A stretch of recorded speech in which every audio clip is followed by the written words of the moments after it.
Riesgo latente. Reportes de inteligencia obtenidos por CNN y New York Times coinciden con funcionarios de Irán en que los ataques estadounidenses no acabaron con su capacidad nuclear. En entrevista exclusiva, Rafael Grossi, director del Organismo Internacional de la Energía Atómica, reveló que Irán avisó que protegería material y equipos antes de los ataques, cuando lo que tenía era suficiente para hacer entre 7 y 8 bombas atómicas. Extraordinario. Morena y aliados celebran aprobación de reformas para reducir trámites y de la Guardia Nacional. Oposición advierte riesgo para datos personales, rastreo y espionaje. Además señalan que se amplía la militarización de la seguridad pública. Guadalajara, inundada. Ahora las fuertes lluvias afectaron la capital de Jalisco y su zona metropolitana, causando inundaciones en vías primarias, dejando personas atrapadas y vehículos bajo el agua.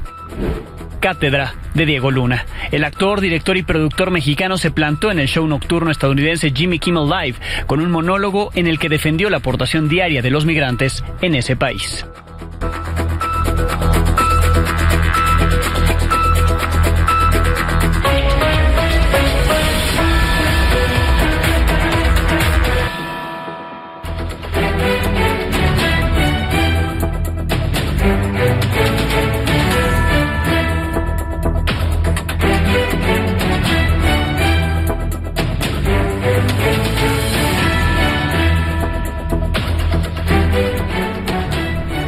Muy buenas noches. A pesar del anuncio del presidente de Estados Unidos, Donald Trump, sobre el cese al fuego entre Irán e Israel, los ataques y provocaciones entre ambos países continuaron al menos al principio de este día. En el primer día del cese al fuego, las autoridades de Israel informaron que interceptaron al menos 2 misiles y 2 drones lanzados desde Irán hacia su territorio. Como respuesta a estos ataques, Israel destruyó un radar militar cerca de Teherán sin que se reportaran muertes en alguno de estos dos países. Los dos, empeñados en un conflicto que parece no terminar, se acusaron de romper el alto al fuego. Del lado de Israel, el ministro de Defensa, Israel Katz, aseguró que responderán con firmeza a cualquier violación del mismo. Irán negó haber roto el acuerdo y acusó a Israel de seguir lanzando ataques contra su territorio. این رژیم متجاوز حریم هوایی کشور را آمریکا و رژیم صهیونی هشدار می‌دهیم از ضربات کوبنده رزمندگان شجاع اسلام از شمال تا جنوب سرزمین‌های اشغالی و پایگاه آمریکایی العدید درس عبرت گیرند، چرا که در غیر این صورت با تعیین اهداف گسترده پاسخ کوبنده‌تری را دریافت خواهند کرد. El presidente de Estados Unidos, Donald Trump, les exigió no romper el acuerdo, pidió a Israel no lanzar más bombas y conformarse con el ataque que hizo al radar militar iraní. Trump se mostró molesto con los países, considerando que ya ni saben por qué carajos están peleando. These guys got to calm down. Ridiculous. So I'm not happy with them. I'm not happy with Iran either. But I'm really unhappy if Israel's going out this morning because of one rocket that didn't land, that was shot, perhaps by mistake, that didn't land. I'm not happy about that. We basically have two countries that have been fighting so long and so hard that they don't know what the fuck they're doing. Do you understand that? Con quienes también está enojado Trump es con CNN y con el New York Times, que reportaron que obtuvieron información de la Agencia de Inteligencia de Defensa de Estados Unidos, que en una primera evaluación indicó que los ataques contra 3 instalaciones nucleares de Irán no acabaron con su capacidad nuclear ni el programa al respecto. Probablemente solo lo retrasaron unos meses. El informe al que hacen referencia ambos medios indicaría que las centrifugadoras de Irán están prácticamente intactas y que presuntamente el uranio enriquecido fue trasladado a otras instalaciones antes de los ataques. El secretario de Defensa, Pete Hegseth, y la vocera de la Casa Blanca, Karen Leavitt, se pronunciaron al respecto. La vocera no negó la existencia de ese informe, pero aclaró que fue clasificado como altamente secreto. Dijo que la filtración de la evaluación es un intento de denigrar al presidente Trump y desacreditar la misión para aniquilar el programa nuclear iraní.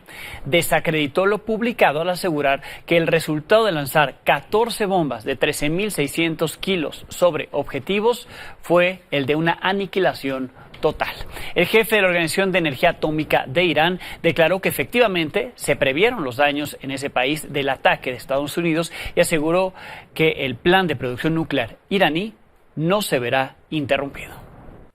A pesar del informe y las declaraciones, Trump insistió en que el programa nuclear de Irán está acabado y que no tendrá ningún arma de ese tipo. Iran's not going to have a nuclear weapon, by the way. I think it's the last thing on their mind right now. They're not going to have enrichment and they're not going to have a nuclear weapon, and they know that. They're going to get on to being a great trading nation. You know, they're very good traders. And they're going to be a great trading nation, and they have a lot of oil. They're going to do well. They're not going to have a nuclear weapon. And our B-2 pilots made this all possible. They had a magnificent hit. Well, maybe it wasn't a perfect hit, it was perfect.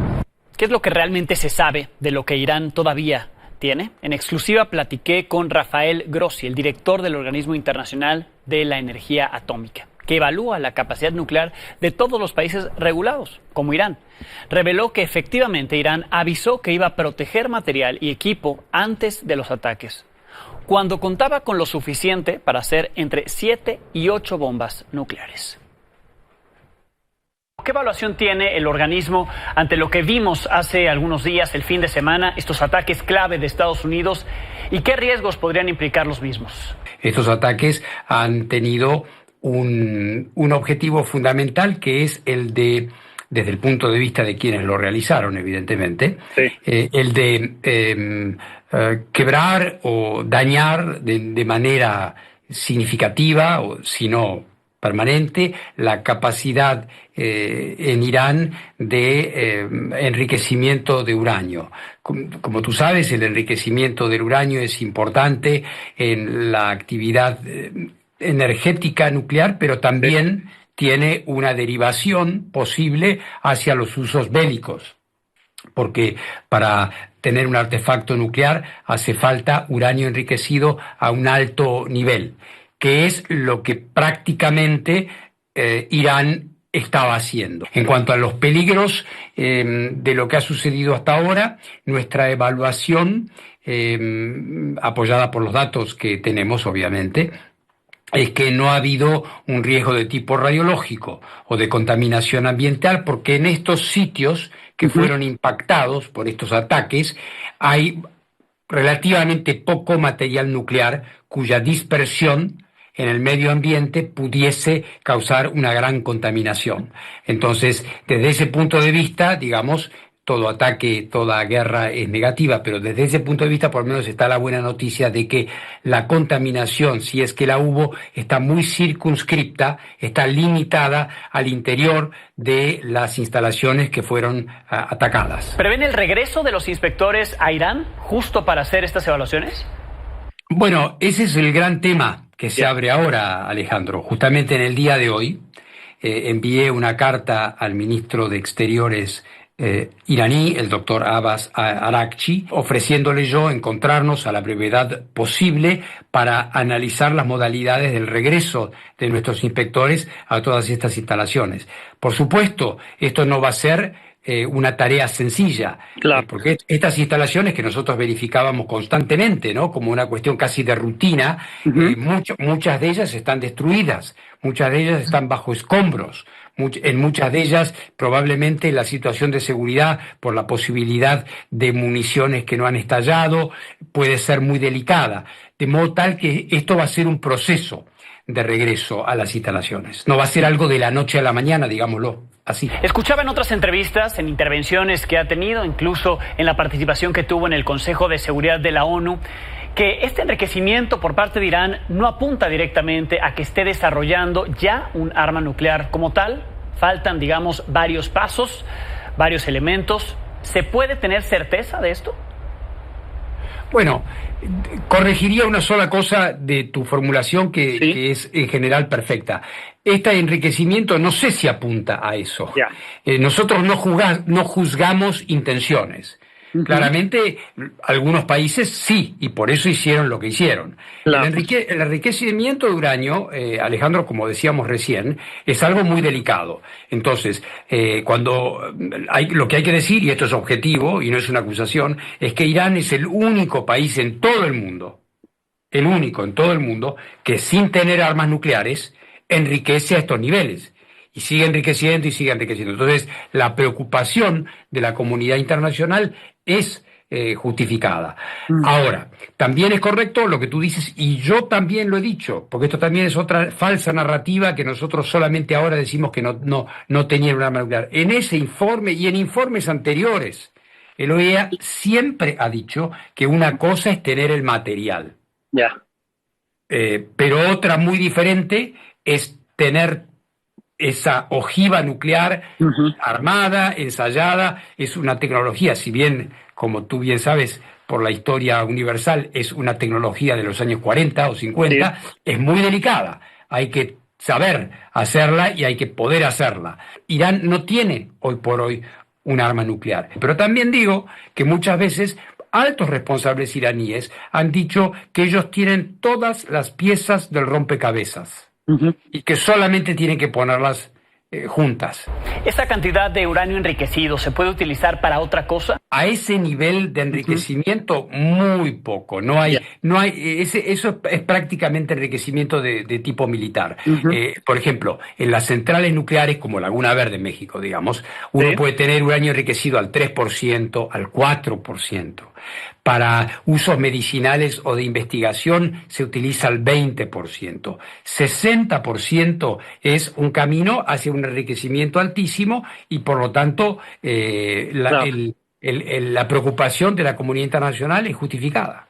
Persiste la duda si todo lo que tenía Irán almacenado ahí, en los 3 sitios atacados por Estados Unidos, si todo lo que tenía ahí lo destruyó el ataque o si cabe la posibilidad de que se pudo haber trasladado.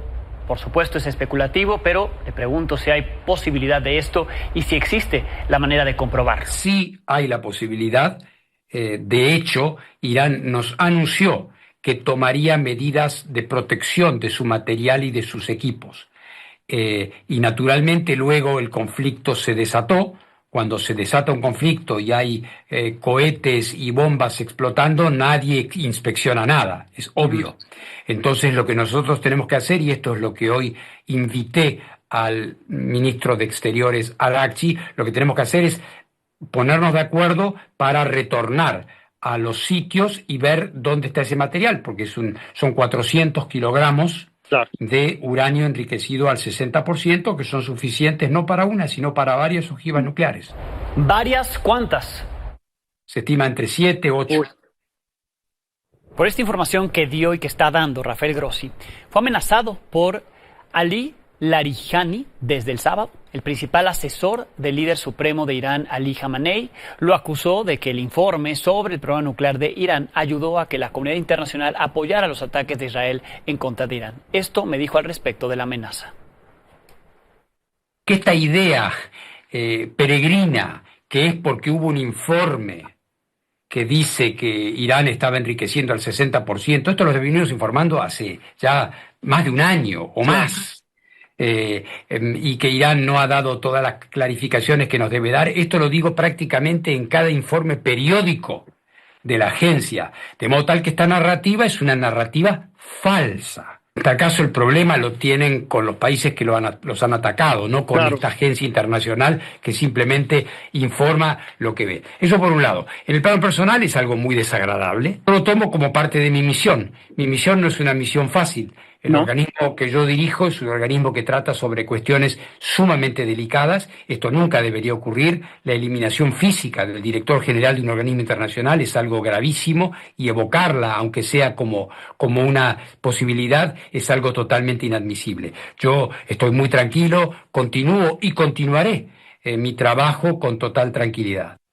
Donald Trump, por cierto, viajó a La Haya, en Países Bajos, para la cumbre de la OTAN, cuyos integrantes evaluarán un aumento del gasto militar tras la exigencia del presidente estadounidense, quien aseguró que Europa se beneficia de Estados Unidos sin poner nada a cambio. En su trayecto, Trump publicó la captura de pantalla de un mensaje del secretario general de la OTAN, de Mark Rutte, quien lo felicitó por las acciones en Irán, diciendo que hizo algo a lo que nadie más se había atrevido. También le adelantó que en la cumbre tendrá todo listo para que el gasto militar suba a 5%.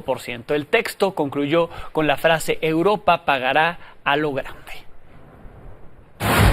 En Estados Unidos, el jefe de la DEA en Los Ángeles, Matthew W. Allen, reveló ante el Senado de ese país que integrantes del cártel Jalisco Nueva Generación vigilaron a agentes de la agencia que encabeza y a integrantes informantes en ese país allí en Washington, D.C., cuando se realizaba el juicio de Rubén Oseguera González, alias El Menchito.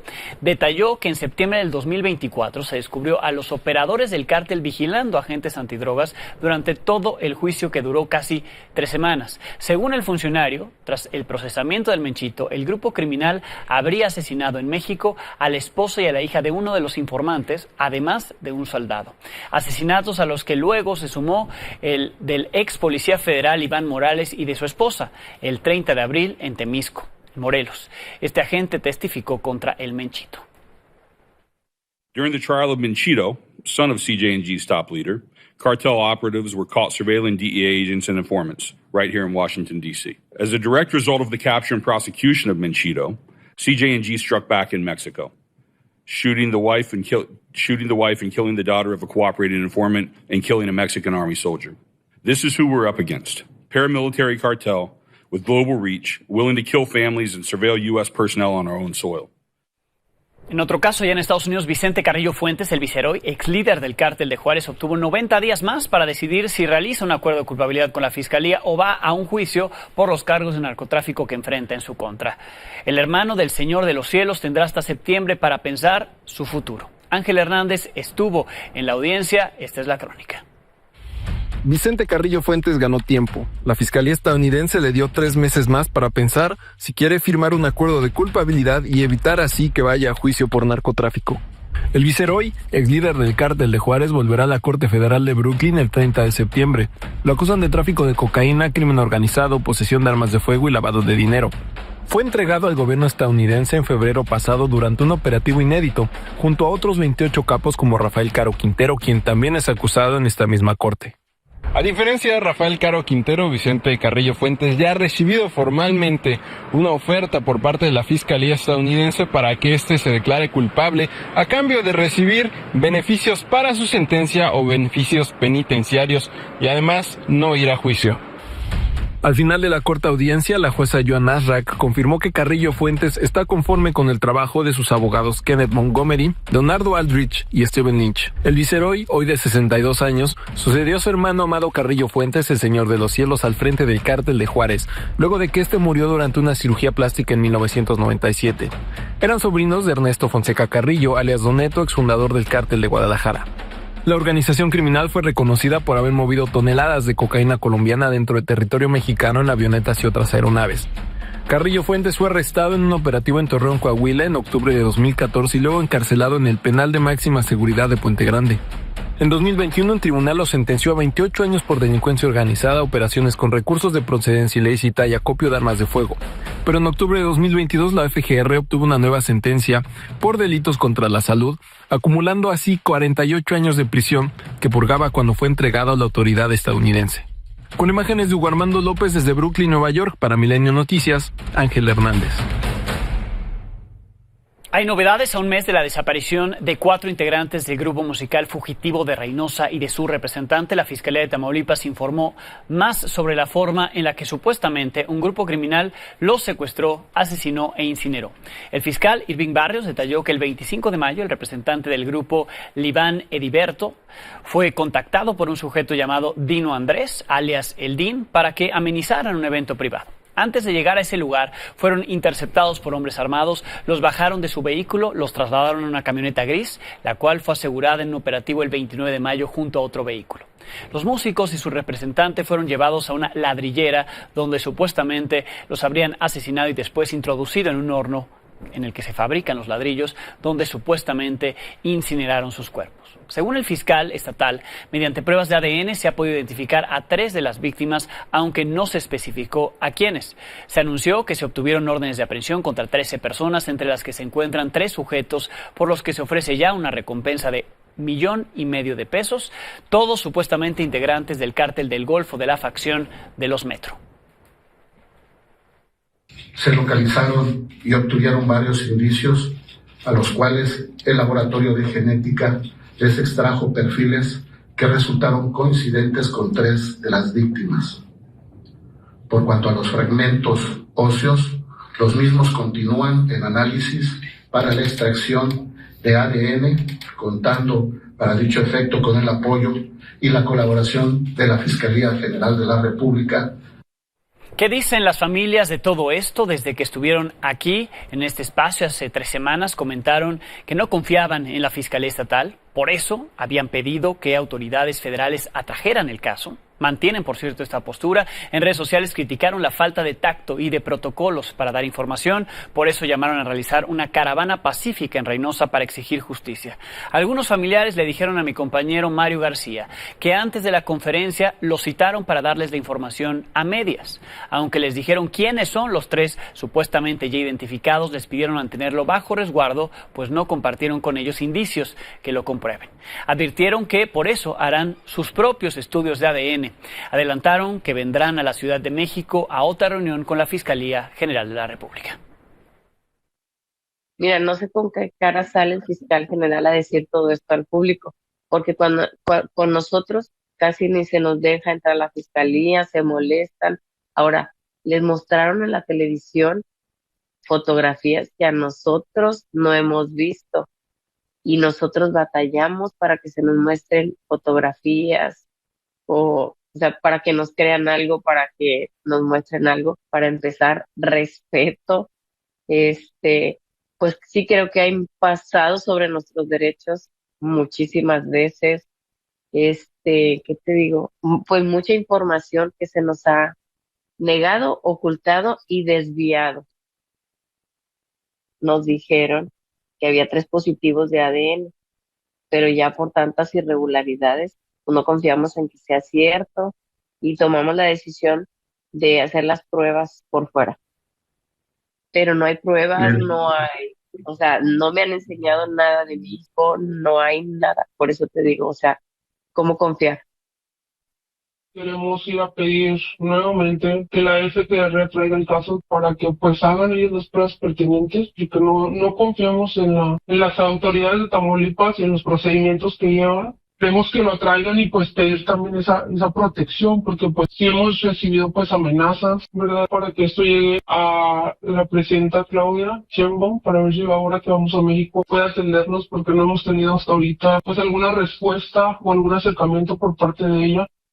En Culiacán, Sinaloa, autoridades federales aseguraron más de 200 armas en 3 casas conectadas por un túnel. Se trata de 123 armas largas, 61 armas cortas, 8 lanzagranadas, 2 lanzacohetes, además de cargadores, cartuchos y 6 vehículos, entre ellos 2 vehículos blindados. El túnel que conecta estas propiedades está construido a 8 metros de profundidad, con una extensión aproximada de 400 metros. Según reportes extraoficiales, las viviendas pertenecen a Óscar Noé Medina González, alias El Pano, último jefe de seguridad de Iván Archibaldo Guzmán. En Puebla anoche fue asesinado el periodista Salomón Ordóñez en el pueblo mágico de Cuetzalan. Cuando estaba caminando por la calle, al menos un hombre se acercó, le disparó 2 veces. El periodista resultó herido, tuvo que esperar alrededor de 1 hora para ser atendido. Salomón era fundador de la página Shalom Cuetzalan Producciones, difundía noticias y eventos culturales. El gobierno de Puebla publicó un mensaje, 5 líneas. Ahí lamentó el asesinato e informó que ya se iniciaron las investigaciones. El crimen contra el periodista poblano ocurre en medio de críticas por la aprobación y respaldo de leyes y acciones que apuntan a limitar la libertad de expresión en Puebla y en Campeche. Hoy la presidenta Claudia Sheinbaum descartó que haya censura en su movimiento, manifestó su respaldo al gobernador de Puebla, Alejandro Armenta, y a la de Campeche, Laida Sansores, por las críticas y señalamientos por estas reformas o acciones que implican riesgos para la libertad de expresión. La presidenta afirmó que ahora no hay eso, al contrario, hay más libertad que antes. De ahí lo derivaron a que era una ley dedicada a sancionar y a censurar a aquel que hable mal del gobernador en las redes sociales. Que tenga que clarificarse, se clarifica, pero es una ley contra el ciberacoso que ya existe en Nuevo León, que ya existe en Coahuila, que ya existe en otros estados. Y en todo caso que ahí quede establecido en la ley que no tiene que ver con los funcionarios públicos. El caso de Laida Sansores, que vale la pena revisarlo, que es un tema que tiene que ver con la violencia contra las mujeres. El nivel de críticas al que se ha llegado contra una mujer gobernadora, una mujer, cualquiera que fuera el partido político de esta persona, vinculadas a su físico, no tiene nada que ver con lo político, sino una crítica despiadada, misógina. Pero son 2 temas que los han levantado como si fuera que ahora Morena quiere censurar, cuando hay la mayor libertad de expresión de la historia. El ejemplo claro de lo que les gusta, pero que no se debe hacer, es lo que pasó hoy con muchos asistentes, no reporteros, asistentes a la conferencia mañanera, que festejaron el cumpleaños 63 de la presidenta Claudia Sheinbaum. Desde que llegó, le cantaron las mañanitas, hasta le aplaudieron. Sí, ellos sí aplauden. Unos le llevaron flores, otros pastel.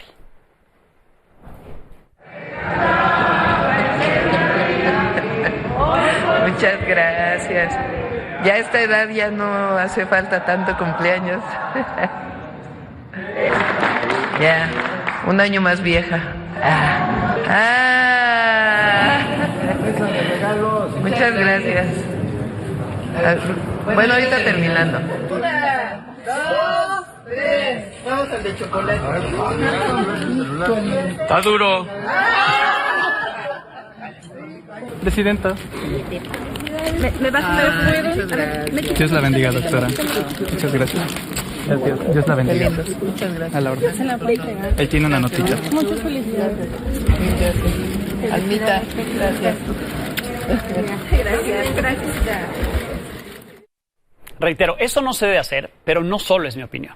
Las mañaneras estrenaron un nuevo reglamento y hoy, con toda esa lambisconería, violaron el reglamento esos asistentes. Según el documento, se pueden preguntar máximo 3 temas. Bueno, unos de estos se pasaron. El tiempo de la intervención no debe pasar 5 minutos. El planteamiento debe ser de interés periodístico y no un intercambio de opiniones. Ocurrió. Y de no respetar los lineamientos habrá sanciones, aunque no se especifica cuáles. Sin embargo, estas situaciones, insisto, no se respetaron. Una de ellos, o de estos asistentes, habló por casi 8 minutos. Abordó 5 temas y hasta tuvo un intercambio de opiniones al decir que no tenemos derecho a mentir sobre lo que preguntó el INE. Otro youtuber habló por casi 6 minutos, tocó 5 temas, además de sentarse en la primera fila, siendo que el reglamento lo deja para corresponsales internacionales o que vayan por única ocasión. Y bueno, ¿qué decir de otro asistente que le llevó el pastel a la presidenta con la marca de su canal de YouTube? Sí, así el descaro, la marca del canal de YouTube en el pastel de la presidenta de México. El reglamento dice que no se puede promocionar las marcas en la mañanera. Bueno, pues a este le valió. Así, violando su propio reglamento, desde el primer día en las mañaneras hicieron todo esto, los desplantes. Y sí hay que ser respetuosos, no hay que faltar el respeto, no hay que criticar de más, pero vean el exceso absoluto de estos sujetos. Quienes tampoco dejaron pasar la oportunidad de felicitar a la presidenta por su cumpleaños fueron los senadores, los diputados de Morena. Desde anoche se adelantaron en el Senado, le cantaron las mañanitas al final de la sesión extraordinaria y este día el presidente Gerardo Fernández Noroña le envió la felicitación desde la mesa directiva. En la Cámara de Diputados también le cantaron las mañanitas en la sesión de este martes. ¡Feliz cumpleaños, querida presidenta! Le envío a nombre de esta Cámara de Senadores la más cordial de las felicitaciones. Larga vida a la compañera presidenta Claudia Sheinbaum Pardo. Despierta, despierta, mira, brilla, amaneció.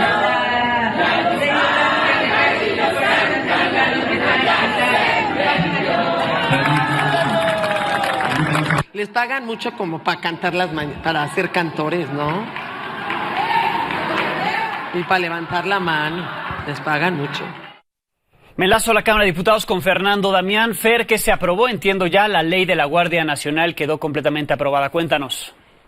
¿Qué tal, Alex? Muy buenas noches, te saludo con gusto, pues platicarte que entre manotazos y empujones, a punto de los golpes entre legisladores del PRI y del PP, la Cámara de Diputados aprobó, tras casi 11 horas de ríspido debate, la nueva ley de la Guardia Nacional, que permite trasladar dicha corporación de la Secretaría de Seguridad a la Secretaría de la Defensa, dándole además atribuciones para realizar tareas de investigación e inteligencia, operaciones encubiertas e incluso la intervención de comunicaciones privadas.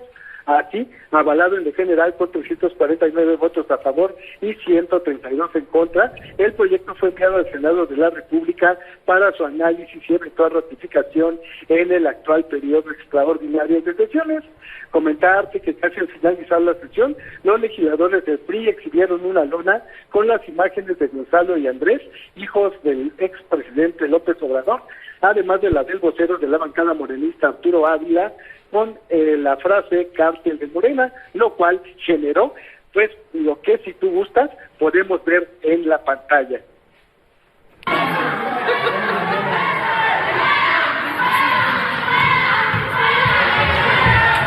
Diputadas y diputados, les pido por favor guarden compostura. Diputados de Morena y del PT, guarden compostura. Diputados del PRI, por favor, abandonen ese lugar del recinto. Por favor, abandonen el lugar del recinto con la lona. Pues así, esta discusión en lo que terminó, ¿no?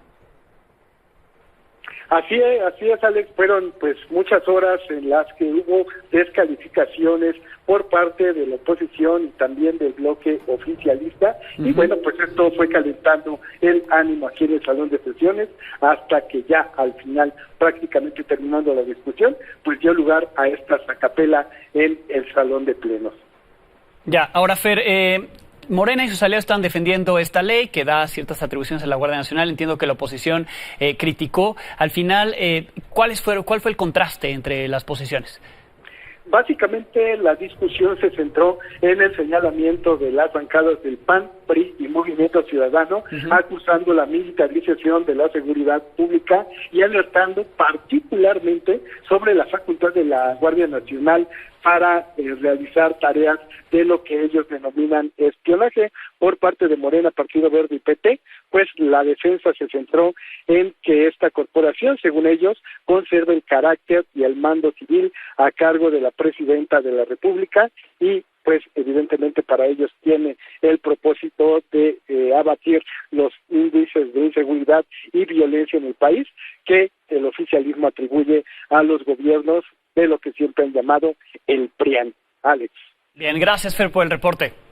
Hasta pronto, muy buenas noches. Buenas noches. Eso en San Lázaro. En el Senado se aprobó la creación de la Ley Nacional para eliminar los trámites engorrosos o trámites burocráticos. Como en la Cámara de Diputados, la oposición criticó la ley afirmando que busca concentrar poder y exponer los datos personales, además de empoderar aún más a la Agencia de Transformación Digital al darle el control de los trámites y acceso al historial de los ciudadanos sin control ni vigilancia. Morena y sus aliados afirmaron que los ciudadanos se beneficiarán de esta reducción de costos, se agilizarán los procesos administrativos, eliminando intermediarios que sean innecesarios y espacios de discrecionalidad. Hoy se iba a discutir también la ley antilavado, pero se bajó ya del orden del día porque se introdujo una reserva de último minuto y se podría discutir mañana, según lo que informó el morenista Ignacio Mier.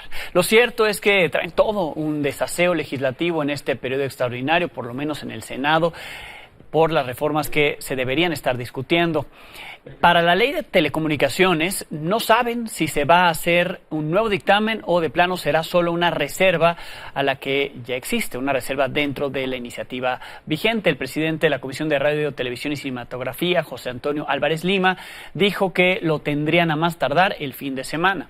Mientras que la reunión de hoy de las comisiones de Gobernación y Estudios Legislativos, que tienen en su poder la reforma sobre desaparición forzada y búsqueda de personas, se canceló sin motivo. No hubo reunión, no se dio una nueva fecha para ello y lo mismo pasó con la reunión para definir la ley de competencia económica.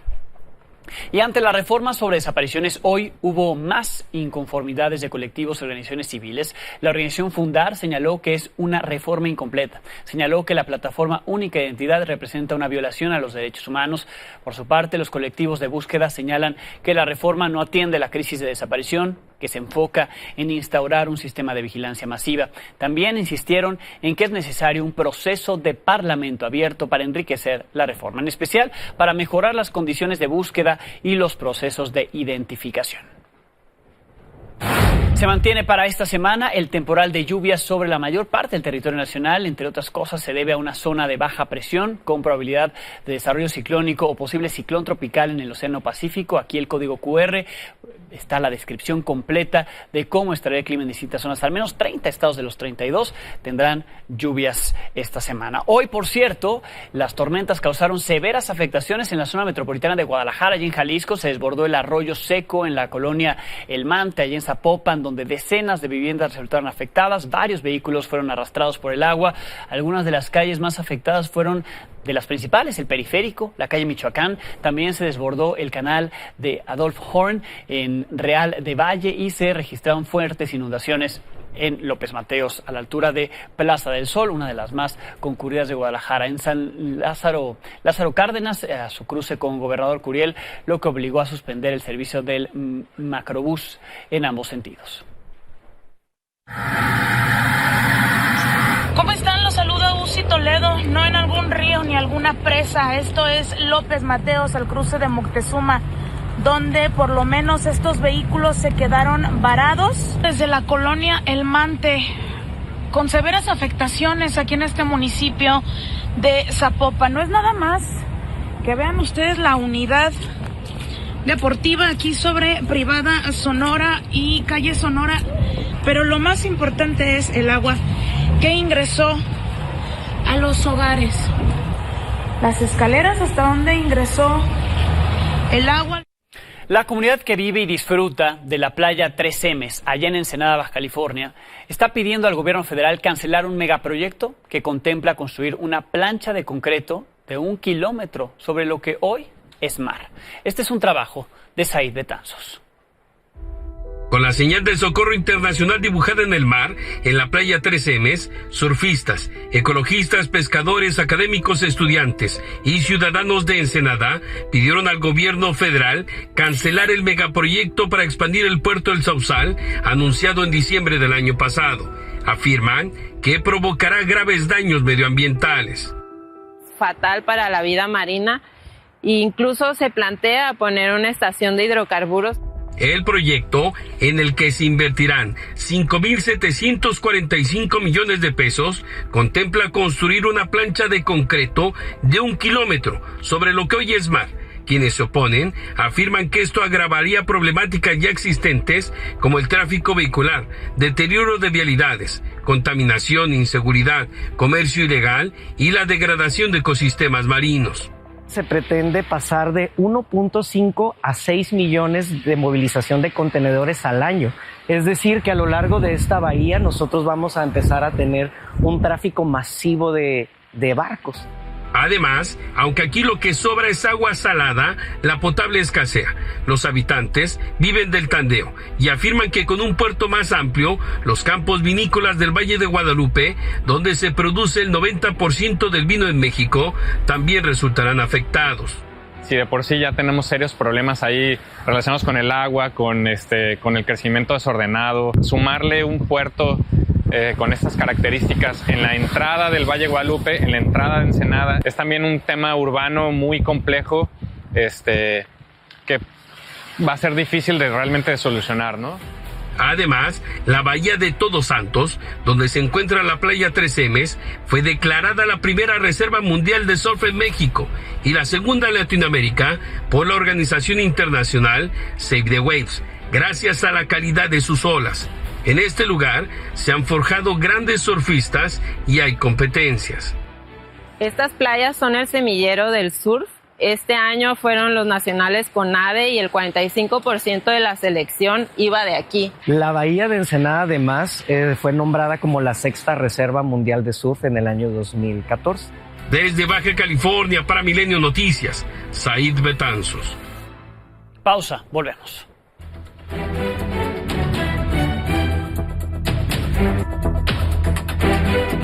Anoche, Diego Luna, actor, director y productor mexicano, participó como conductor invitado en el programa Jimmy Kimmel Live, uno de los más vistos e importantes de Estados Unidos. En su primera aparición, habló sobre la situación de los migrantes en ese país. Comenzó un monólogo reflexionando sobre lo significativo que resulta que un mexicano conduzca un show tan importante en inglés.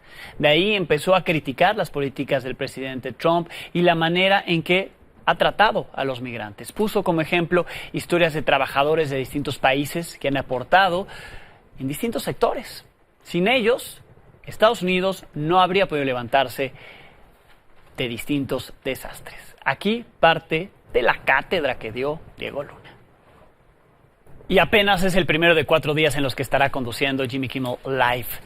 Con eso nos despedimos. Mañana tendremos algo nuevo que contarle a las 22 horas.